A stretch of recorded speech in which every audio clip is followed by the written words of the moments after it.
Hey there, Yodis. It's time for another episode of the CSUSB Advising Podcast. Welcome back. As always, this is Matt Markin, an academic advisor at Cal State San Bernardino. And on today's episode, we're going to learn more about one of our graduate programs, and that is the Master of Arts in Mathematics. And to help us unpack this program, we have special guest, and that is Professor and Graduate Coordinator, Dr. Corey Dunn. Dr. Dunn, welcome to the podcast. Hi, thanks for having me. Glad to be here. Yeah, can you tell us a little bit about yourself and your background in higher ed? Sure. So I've been at Cal State San Bernardino since 2006. I got my PhD in pure math at University of Oregon in 2006, and I came straight here after grad school. My research is in differential geometry, which is how things curve. We could do a whole other podcast on that if you want, but it's not the point though. I've been the graduate coordinator here for now just about 10 years. And I was also one of I led the transformation effort from quarters to semesters. And so I was one of the people that was in charge of really writing the curriculum that we have for semesters. And I think I'm the best person to talk to. So glad to be here. Yeah, for sure.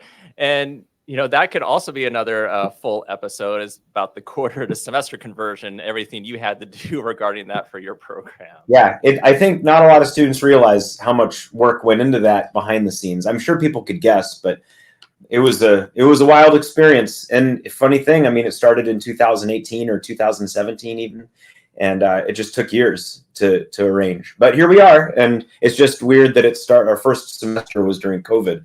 So anyway. Yeah, for sure. And actually, that's a great lead-in. Can you tell us a little bit more, like how would you describe the MA in mathematics? I think that the MA program, I've been thinking about this, and I think it's really a program for everybody. If you like math, this is a great program for you. I think that just to describe a little bit about the program, you can read more about the specifics on the website, I'm sure, but we have a pure math core about advanced analysis and abstract algebra course. But we also offer, and this is new to semesters, a communicating mathematics course that's also a required course. We found that a lot of our students really get a lot out of that. They really get a lot out of it because, if you really understand math, that's great, but, communicating your knowledge is, I think, just as important. So that's part of the curriculum. Students get credit for that, of course.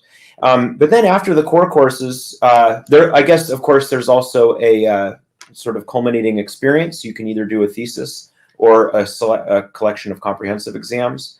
Most people choose the thesis, I think. But that's an opportunity for you. When I say it's for everybody, I think the thesis is an opportunity for any student to just get really into a subject that they really like. I get a lot of questions about, how do I choose a thesis topic, or how do I find a thesis advisor? And, you could talk to me about that. I have more specific answers depending on the student. But you just talk to somebody and say, hey, do you have any thesis projects? But, what do you do for a thesis? I think there's this misconception that it's on the student to kind of like come up with a whole project. In reality, it is typically the case that the student would work with a professor who becomes their advisor, and that the professor has a lot of good ideas and says, we could look into, I hear you saying that you like this, why don't we just do this? We could do this, read this stuff. And it kind of goes from there. In a similar way to how that's very student centered, and the student has a lot of flexibility in what they do for a thesis. Just one more thing about that. The topics of theses are all over the mathematical interest scale. We have a lot of theses in pure math. I've advised a lot of theses. Every one of our professors can advise theses. So it could be in pure math. It could be in math education. It could be in applied math or statistics. So when I say that the program is for everybody, what I mean is that no matter what your mathematical interest is, and no matter what you want to do with your math degree, I think Cal State is a great place to go to achieve a lot of the training you might be looking for. And then finally, there's the elective courses. And we have 6,000 level electives in the form of topics courses, or a few other things, problem solving, independent studies, things of that sort. But then also there's a lot of undergraduate courses. I say undergraduate, what I really mean is 5,000 level courses, or even some 4,000 level courses that can count towards your master's degree as well. So I think when I say it's for everybody, I mean that, I hope that people can see after hearing this, that whatever you think you want to study, there's a path for you, and yeah, you got to take these core courses. I mean, they're useful for everybody. But whatever your mathematical interest is, there's elective courses that can help you to get deeper into that field. There's a thesis in any kind of field you want. And it's not all on you. You have a lot of professors here who have advised a lot of theses. Anybody could do it. Anybody's willing to help. And I hope everybody just realizes just how flexible it can be. That's the way we designed this program. That's the way I designed this program. Yeah, and I hope, that any students listening to this really understand that, I mean, there are some programs that might be very structured, very strict. And in this case, there's a lot of support, not only from all the faculty and from you as a graduate coordinator, but there's a lot of flexibility based off like the student's interest as well. And I guess that leads into if a student's interested in, potentially applying for the graduate program, what would be how would you describe the admissions process or the application process to that? Sure. Well, the application is online. So I think it's at calstate.edu/apply or something. Anyway, I just Googled apply MA math program CSUSB, and it was the first thing that came up. So it's hard to miss, I'm sure. But it's an online application. Students need a couple of things. The first thing is they need a bachelor's degree. I think that's a university regulation, is that if you're going to get into a master's program, you have to at least have a bachelor's degree. What a lot of students may not know is that you actually don't have to have a bachelor's degree in the same subject. We've had people here in the math program I'm thinking of one person in particular who had a bachelor's degree in psychology, and she had a ways to go to kind of meet all the prerequisites, which I'll get to in a minute. But you don't have to have a degree in math. In our particular program, though, and I think most math grad programs, having a bachelor, the prerequisites, the content prerequisites, are essentially the same as the core courses of what would be a bachelor's degree in math. So although you don't need a bachelor's degree in math to apply, I think it certainly helps. And if you don't meet the prerequisites because of whatever reason, maybe your bachelor's degree is in physics or computer science or whatever else, or maybe your bachelor's degree is in math, but you don't meet certain things for certain reasons, you can always apply through Open University and take courses here that will meet those prerequisites. So it's not as if you're stuck. To be more specific about the prerequisites, so in addition to a bachelor's degree, you'll need your undergraduate transcripts, which must be very easy if you went to Cal State San Bernardino. I don't honestly know how that goes. I've never actually applied to this program. You also need 3 letters of recommendation. In finding your letters of recommendation or the people to write them, what I look for, and I think what is important to the department, is that you find people that can speak to your academic abilities. We want to know if you're ready for graduate study.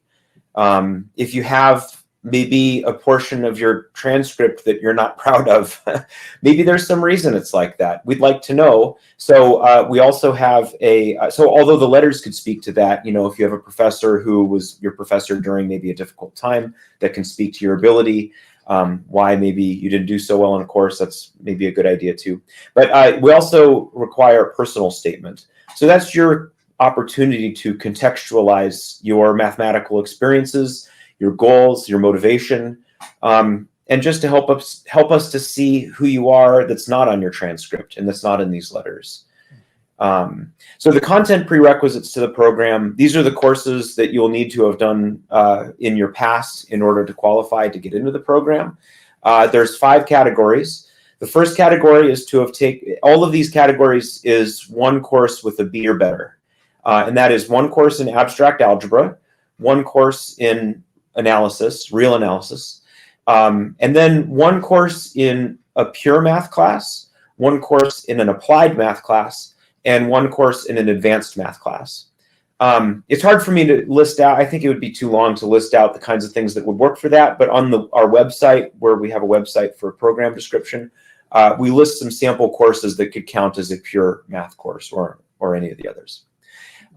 If you got a B- in one of those courses, it might be okay. You could talk to me about it. I'd love to know, where you stand. One thing that I think I should mention that's not really well known is that if you fail to meet all 5 of these, so let's suppose that of the 5, you have 4 of them done, you can still apply to the program. And there's 2 different types of admission. There's being conditionally classified and being fully classified. The difference is that you're admitted in either case, but that it's just a question of whether or not you meet all the prerequisites. So if you meet 4 of those 5 categories, but not the 5th, then I think you should still try to apply. You could get in conditionally. And what that means is that you would be a graduate student, you'd be admitted to the program, provided you meet, all of these other things. And the only difference is that you need to resolve that prerequisite once you get into the program. You wouldn't get MA credit in doing so, of course, because it's prerequisite to the program. But at least you'd be in the program and you could get started. You'd be admitted, you can take graduate courses, you can start earning graduate credit. I get questions like, well, what happens if I only meet 3 of these? What happens if I meet none of them? If you don't meet at least 4 of them, it really doesn't make sense to be admitted, because we're talking about a larger percentage of coursework. And I think historically we've found not as good outcomes with fewer than that. So if you don't meet all the prerequisites, or if you're not sure if you do, you should reach out to me. I do 100% of the advising in the master's program. I talk to a lot of students. I'd be happy to get you going and find some plan for you to get in. The only other prerequisite requirement is a GPA of 3.0 or higher. We still consider applications with a GPA of less than 3.0. There are ways in which we can sort of evaluate applications to find a way to admit you if your GPA is less than 3.0 in a lot of cases. So if your GPA is less than 3.0, I don't think that should deter you from applying. Once again, if you have any questions, you can contact me. I will say, however, if your GPA is 2.5 or less, I don't even see your application. The university rejects you outright. I think that's the university rule. So, but I think that in any event, for what is the application like? You do it online. You need those things. If you have any questions, you should reach out to me. It's part of my job to find ways to get people into this program if you're interested. And I'd be happy to work with anybody to get them in, or at least find a plan if you're not ready to be in. Awesome. And maybe you've gotten this question before, and if not, we'll see your answer to this. But let's say a student, they're going to be graduating, and maybe they're wondering, should I go right after I get my bachelor's degree and go from the master's program, or should I wait, get some experience, work experience, whatnot, and then apply for master's program?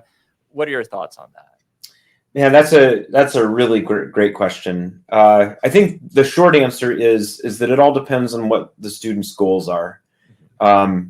There's a lot of reasons. There's a whole lot of reasons that aren't even academic why somebody would want to graduate with a bachelor's degree and go straight to work. It could be wanting to earn money. It could be supporting family.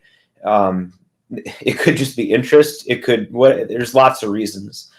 There's also lots of reasons if you want to take a break because you're burned out. I think that's one thing.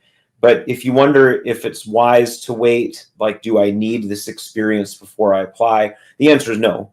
If that's the only thing keeping you from applying, you should just apply, because that's not a part of your application. It could be the case, though, that you don't meet some prerequisites and you maybe need to enroll through Open University, take a semester, get some classes under your belt. The person I'm thinking of who had a degree in psychology, she had to take a good full year or 2 of classes before she applied.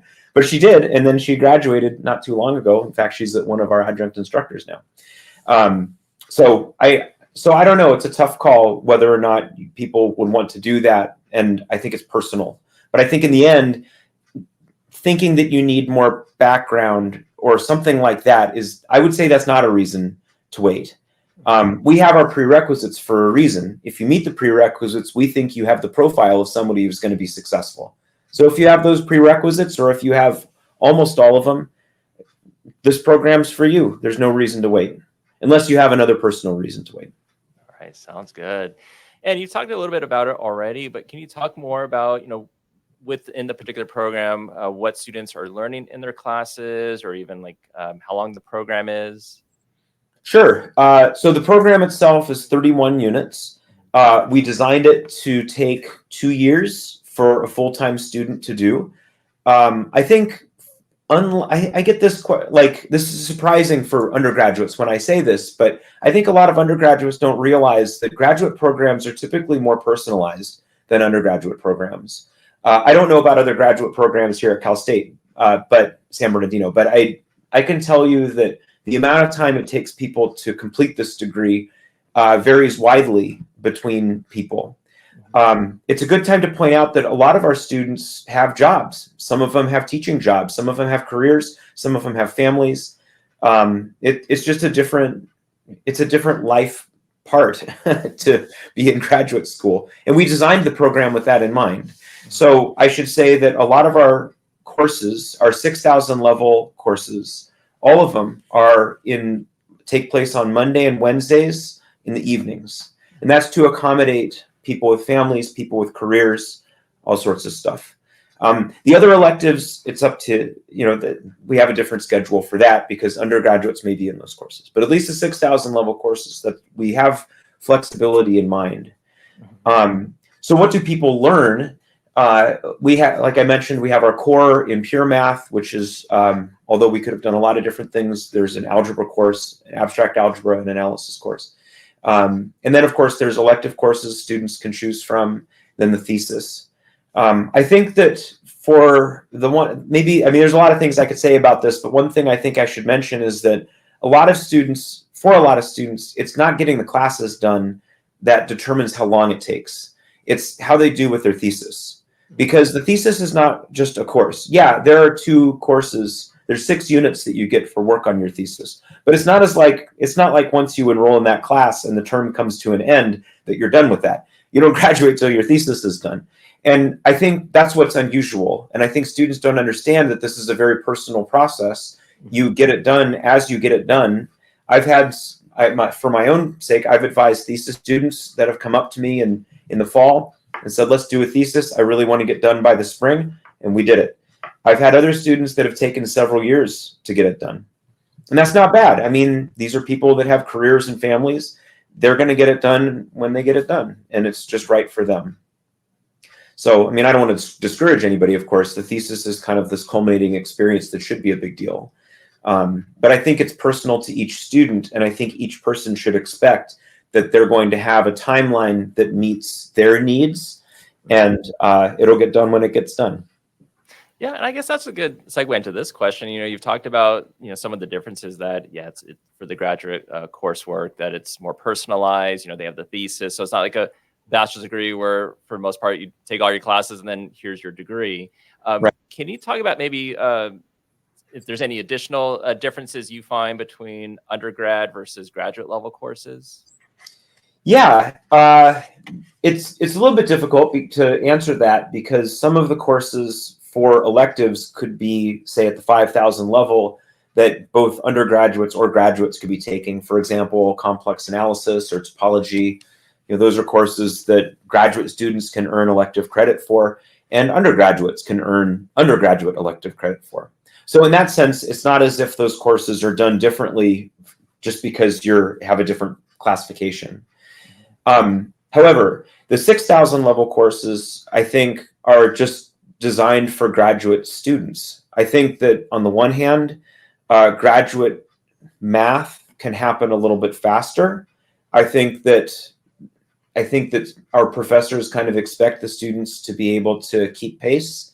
I don't want that to scare anybody, though, because I think one thing I consistently hear, even just yesterday, I had a student sitting in my office right here telling me that one of the things that they're so happy about is that they think that the professors in the department are just great, that they work with the students, they understand the students' needs, We listen. They feel as if our faculty are people that can be talked to and reasoned with. I think that our graduate courses like 6018 and 6016, those are the two core courses. I think those are some of the hardest courses that we offer, but I don't think that should deter a student from taking them just because they might be more difficult than any other math course they've had. If you meet the prerequisites for the courses, those are the prerequisites for a reason. You're fine to take the course and you're going to have an instructor that's reasonable, that cares about you and your progress, and that if you struggle, you can talk to them about it and make a plan. Awesome. And, and I'm sure you get this question too. It's like the career area, career field type question. So, let's say a student is interested in doing this graduate program, doing the MA in mathematics. What type of possible career areas have you seen like your students go into with utilizing the master's degree? That's a great question. And I think it's probably one of the most important questions that we're talking about. Because why do this if you don't have a plan for when you're done? I can't say that was my case. In my case, I went to graduate school because I didn't know what to do. And I just like math. And that's a perfectly good reason to come to graduate school also. You'll figure it out when you get here. But as far as what the kinds of careers people get from here, I mean, that's a hard question to answer because it's so broad. There's so many different things that people do. To give you a couple of just snapshots, one example is that a lot of our graduates go into teaching or academia. By academia, what I mean is they may go from here and go get a PhD in math and then become a professor. In fact, one of our graduates from the master's program, I forget when he was here. Anyway, he got his master's degree here. He went to go get his PhD and did a postdoc, and then eventually ended up, he's one of our professors now. Nice. So we have somebody, it's Dr. Bronson Lim, and he was a graduate from Cal State San Bernardino's master's program. So perfect example of someone who could go on to academia. A lot of our graduates are interested in teaching at our local community colleges. There's a lot of need for very good math teachers in our community colleges. And so one of the things that we've reintroduced with the Q to S is a teaching practicum course. It's Math 6178. You can get elective credit for it at the 6,000 level. You can also repeat it. So anybody who's interested in teaching, that's something specific that we have included in our program to sort of help to train our graduates in teaching, perhaps more so than at any other institutions. And not to mention that we also have deeper studies in math education available, either through independent study or from work in thesis work. So if you have an interest in teaching math, I think specifically at the community college or higher level, although we have K through 12 educators also that are in our program right now, if you have any interest in teaching math, this is a program that can get you background in that training. Not to mention academia, being a professor or something of that sort. Other types of math careers that people get are in industry. In fact, the master's student that I had that I said who talked to me at the fall said, I want to graduate by the spring, and we did a thesis together. She now works at the NSA I think it's in Washington, D.C. or somewhere on the East Coast. And she does work in cryptography and all sorts of things. So that's one industry, government work, NSA. There's also private industry, actuarial work. So if you wanted to, you could be an actuary. That's a field where, companies really want to know, like car insurance companies, based on this data, what should our premiums be? Or if you have this profile of a driver, what should your premium be? That's generally known as actuarial work. And we have statistics and data science professors here that are deeply involved with that kind of stuff and can train people what those careers are about. We have also theses in those areas. People do work in statistics for their thesis. And I think that can lead directly to a really, really great job. It's hard for me, though, to be more specific because, where our graduates go, they go to so many different things. But I think those are the two main lobes. They either go into teaching or academia, which we support here. or they go like pure math, or those sorts of things, or they go into some sort of industry, data science, or something of that sort. Yeah, it's just good to know that there's a lot of different options for students after they graduate, depending on their interest. But you have a lot of success stories with your graduates already with that, so that's really, really cool. Right. And, yeah. I was going to say, I think I was just going to say one more thing, is that in recent years, our department has really grown in a lot of these different fields. So whereas we didn't have quite as many people to accommodate students of that who were interested in any of these different directions before, I think that our department's simply bigger. We have more of everybody, but we've also specifically hired in places like math education and in statistics. So truly, it is the case that if you just like math and you want to do pure math, there's lots of people that like pure math here, and that's our specialty. That's my specialty. But if you specifically like teaching, you could get into that with any number of different people that are either new or have been here for a while. And if you like industry, there's a lot of people that we've hired and that have been here who can sort of help you with that too. So when I said it was for everybody, that's part of the reason I meant that. Yeah, 100%. And you were mentioning earlier about like a misconception, that there might be misconceptions about the thesis. Are there any other misconceptions that you think one might have about the MA in math, or even just math in general? I don't know about misconceptions, but I think what I hear from math students is this. I don't know how healthy it is, but a healthy fear that graduate work is too hard. Mm-hmm. Or I've heard this too. People sort of look inward and assess themselves in this way, which is too critical. Like, I'm not the kind of person who can do graduate work. I'm not smart enough for that, or I'm not capable of that, or I don't know if I can do it. I hear that a lot, actually. And I don't know if that happens in other fields, but I think that in math, we logically criticize our work so much. I think it's natural to internalize some of that sometimes. Mm-hmm. So I don't know if it's a misconception, but I hear that a lot. And I think that that's definitely something that I hear people tell me that they struggled with as to whether or not they should apply. And I have sort of like a factual, logical answer that cannot be argued.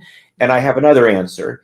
The factual answer that cannot be argued with is, look, if you meet these prerequisites, you belong in this program. You'll do fine. Now, that doesn't mean it's easy, but I developed these prerequisites for a reason. If you meet these prerequisites, historically, you have the profile of somebody who's going to do fine. That's that. End of story. So if you have this like hang up, I don't feel like I'm really right for graduate study. Like, I don't know, maybe there's another reason you feel that way. But if you have the grades and if you have the background, then your profile says differently. You have the profile of someone who can succeed at graduate study. Now, the other answer I have is more like emotionally based, where I'm thinking specifically of a student I worked with a number of years ago. And, I worked with her on some research. She was an undergraduate at the time. And she said, I don't think I can do it. And this was somebody who was the first in her family to go to college. I think in that way, she didn't have a lot of role models.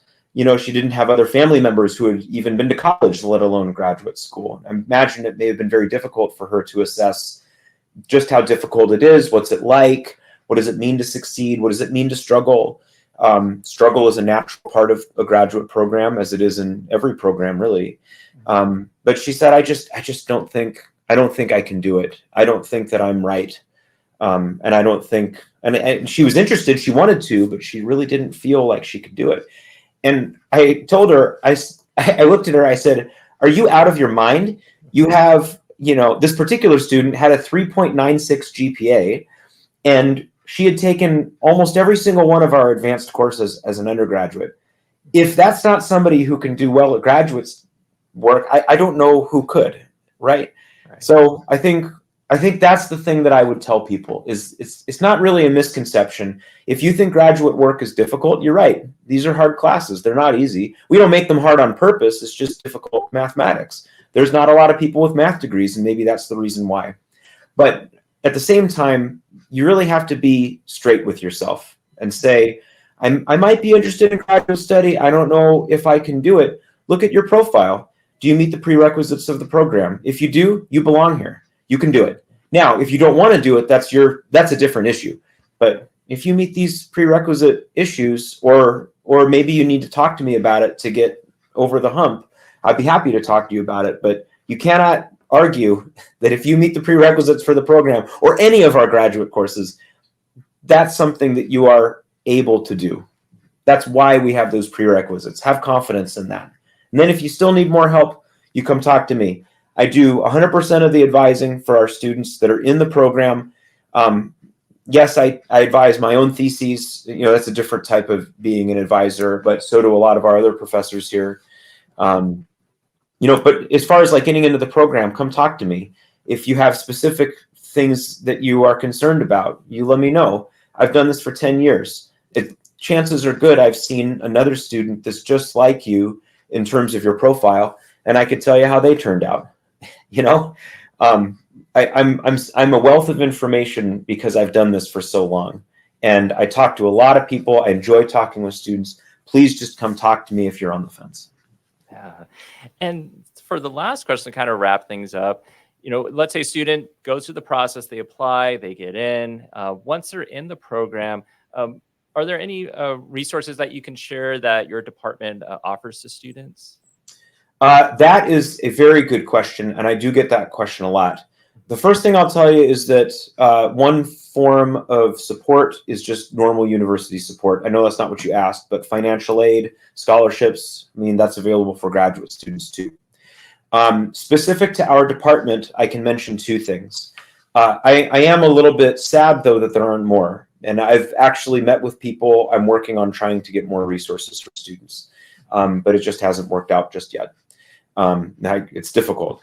But one of the things is that we have the university has a graduate equity fellowship. That's what it's called, graduate equity fellowship. I don't know exactly what the requirements are, but it's somewhere between a $500 and $2,000 scholarship.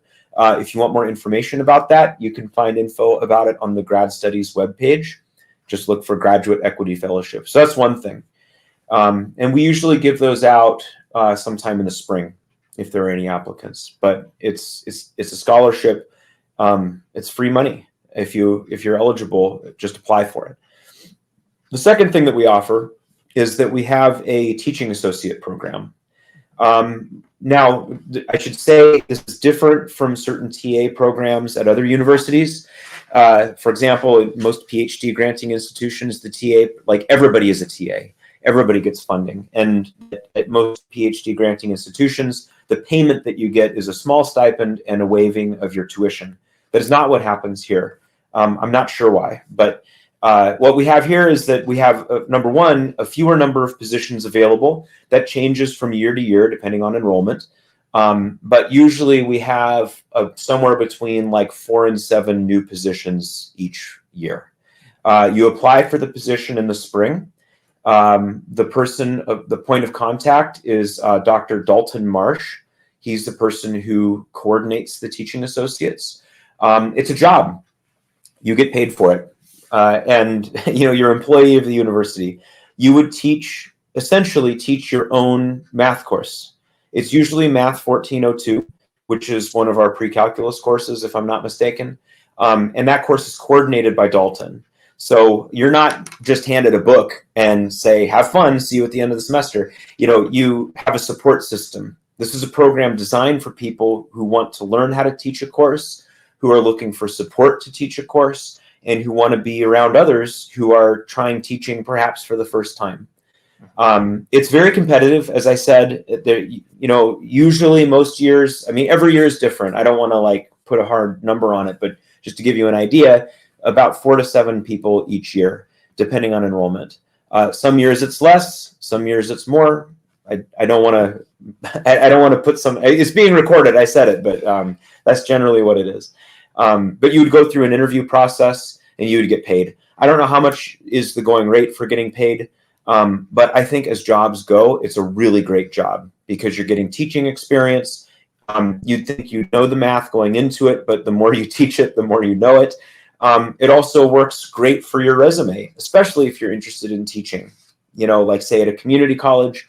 You could teach here for a while as a TA, and then when you graduate, I think that you are doing better than most of the people who are just entering the job market with a master's degree, because you have this, it's not just experience, but it's guided experience. So I think I should have said this earlier, but I should also have mentioned that one of the projects that I'm working on this year, next year, it's just a general project, but I'm putting a lot of energy into it now, is that I really am interested specifically in what careers people do with a master's degree. I don't want to say general stuff like, oh, some people go into teaching. What I want to find are specific places that are hiring CSUSB graduates. That's what I want to find. I want to put those people's contacts on our website. If it's in industry, right now I can say I know of previous graduates that have gone on to work at the NSA or in various places in industry. I want to find specific contacts for people, and I want to put our graduates, and I want to put it on our website. I want to put a link to the application of that specific job. I want to put salary ranges, benefits. I want all that stuff to be very clear for our graduates. That's a project I'm working on. It's in progress, so we don't have that up just yet. I'm still working on it. But about teaching, what I wanted to say is that one of the first things I've done with this is I've worked with some actually former graduates of Cal State who work over at Valley College. Bethany Tasaka is a former graduate student here. She graduated, I think, in around 2008. And then there was someone else, the department chair, Anthony Castro. They're former graduates of Cal State. I've been working closely with them to try to develop a pathway for people who want to go into teaching, possibly through our TA program, and be a shoo-in for positions at other institutions just like Valley. So I think in the coming years, we're going to develop that for our graduates and not just have some idea about what are the opportunities people can do, but to have very specific ideas about where people can go and what specific skills you need and even contacts as well as I can do it. That's what I'm working on now. Oh, that sounds awesome. Yeah, best to you on that. And I know like the graduate students would really, really appreciate that. But Dr. Dunn, a lot of great information that you've given. I've learned a lot through this interview as well. Thank you again for being on the podcast today. You're welcome. And I just want to reach out to anybody listening. Special invitation, if you have even the slightest interest in this program and maybe you have specific questions, maybe you don't know what questions you have, just reach out to me. Send me an email. I respond to people all the time about this. It's my job to give you the right information, even if that means I tell you that you're not right for the program. I want people in this program who are right for it, who I can tell it benefits them. So just reach out to me. That's what I do. Feel free. All right. And we'll make sure to also include your contact email and then also the link to the websites as well in our show notes. Thanks again. Thanks very much.